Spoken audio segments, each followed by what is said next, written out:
This is my Revon 3.3. I just took all the electrical components off it and the engine and just basically jet washed the crap out of it because it looked like a hunk of junk. But now it is immaculate, 100% immaculate. There's not one speck of dirt on this. It's got a few knocks and bangs on the bottom, but it's nothing more than what you'd expect from a 6-month-old car. But yeah,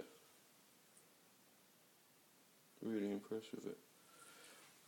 There's the exhaust, that'll be getting a nice clean.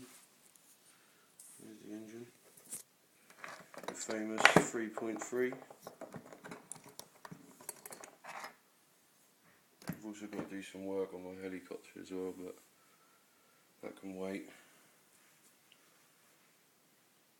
Yeah, looking cool. Rate and subscribe. Leave a comment. Thanks for watching. Bye.